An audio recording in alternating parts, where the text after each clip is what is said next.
बड़ा हीनियस एक तरह से मैं कहता हूँ क्राइम हुआ है। जिस प्रकार से रोहिणी आचार्य बोल करके गई है और सबसे कह रही है, तो इसमें तो इन लोगों को डूब मरना चाहिए। उनके अपना अंदरूनी मामला है और विधायक दल का नेता का सवाल क्या है कि जो 5-10 रहते हैं वो भी चुनते हैं।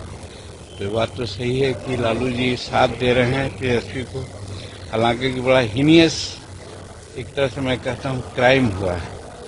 जिस प्रकार से रोहिणी आचार्य बोल करके गई है और सबसे कह रही है, तो इसमें तो इन लोगों को डूब मरना चाहिए था, लेकिन इसके बावजूद भी ये लोग झिझक कर रहे हैं।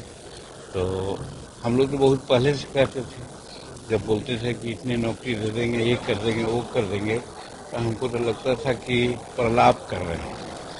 कोई ठंडा दिमाग वाला आदमी ऐसा नहीं बोल सकता है। और ये बात को हर मीटिंग में हम उछालने का काम किया और धन्यवाद देते हैं बिहार के आम जनता को, जो हम लोगों की बात को समझने का काम किया और नरेंद्र मोदी जी और नीतीश कुमार के कार्यों को और डबल इंजन की सरकार को आगे बढ़ाने का उन लोग ने जो निश्चय लिया, वो बहुत काबिल तारीफ है। और खासकर तो महिला और युवा जिनके लिए नीतीश कुमार जी ने काम किया है, वो आज सामने आया और काफ़ी बढ़ चढ़ के लोग वोट दिया, इसलिए इसको लैंडस्लाइड भी हम लोग कह रहे हैं।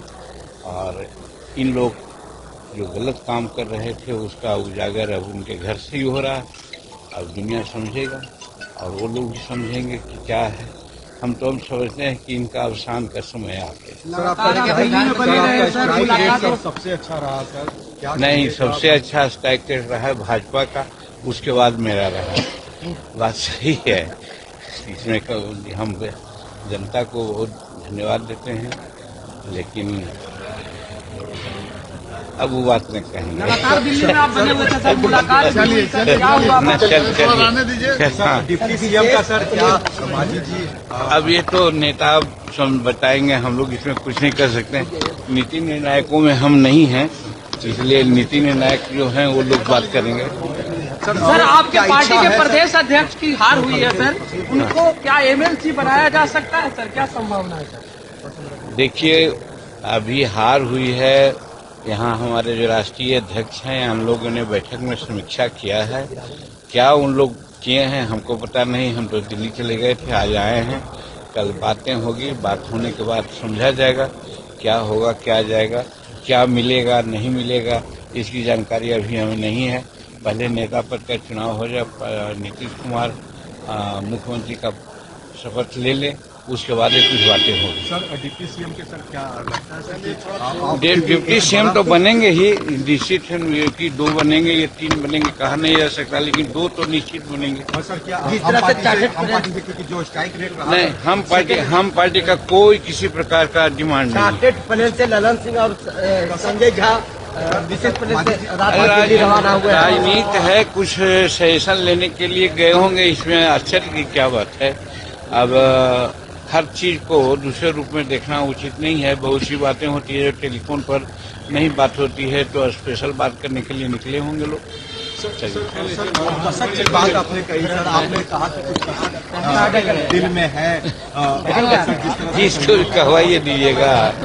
हाँ, है कसक, और कसक इसलिए है कि हम प्रार्थना किया था एनडीए के नेताओं से कि 10 वर्ष हमारा हो गया और हम थोड़ा सा अपमानित कभी कभी होते हैं कि इलेक्शन कमीशन आती है तो हम लोगों से राय नहीं लेती, क्योंकि हम पार्टी हैं क्षेत्रीय, और फिर जब वोट होने की बात होती है, वोटर लिस्ट बढ़ता है, तो हमको खरीदना पड़ता है, और जो मान्यता प्राप्त पार्टी होती है उसको निःशुल्क मिल जाता है।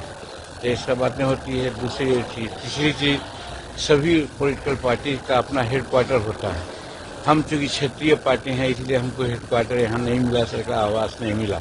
अगर हम हो जाते तो हमको आवास मिलता। तो ये सब का कसक रह गया। हमने कहा था कि 2020 में हमारा 60% स्ट्राइक रेट था, यानी कि 7 में 4 लिया था। अगर 60% की बात सुना, 23 बार मांग किया था कि हमको 15 दीजिए, हम 8 को जाएंगे तो हमारी मान्यता प्राप्त हो जाएगी, लेकिन दिए लोग 6। तो वोटर का जो परसेंटेज है वो तो भाजपा के बाद है, लेकिन स्ट्राइक रेट तो 84 पर ही रह गया और हम मान्यता प्राप्त नहीं कर सके, इसलिए इसका कसक तो है।